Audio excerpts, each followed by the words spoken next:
actualización de salarios Tenemos a una ya. patronal, si se le puede llamar de un modo, porque realmente esta gente no entiende la situación, por lo menos que hemos tenido durante el 2022. Si antes luchábamos para llegar a fin de mes, ahora estamos intentando llegar a la quincena o a los 15 días del mes.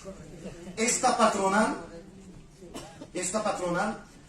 sabe realmente nuestra realidad. Los que estamos trabajando en los centros de trabajo, sobre todo en el sector sanitario, estamos bajo mínimos. Si vamos a una huelga, nos pondrán unos servicios mínimos que tendremos que trabajar el 95% de los trabajadores.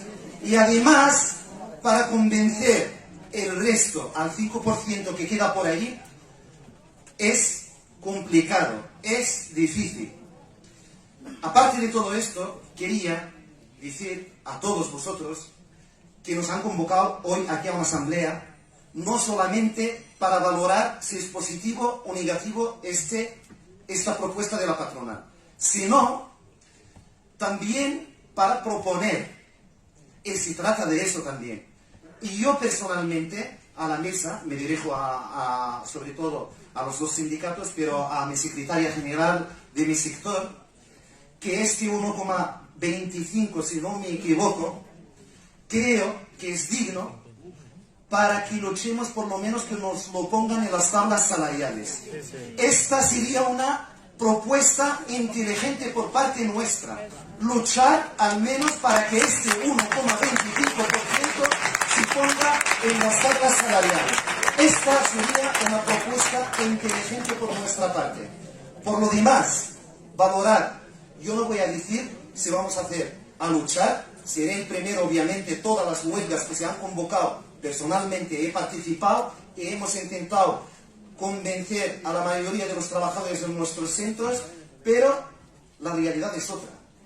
Si con estos aumentos, si logramos a introducir este 1,25 en las tablas, teniendo en cuenta la realidad de los centros y de movilizar a nuestros compañeros, aparte de las mejoras sociales que se han logrado en tema de contratación, en tema de los permisos, creo, y es mi opinión personal, yo hago una valoración positiva de este preacuerdo.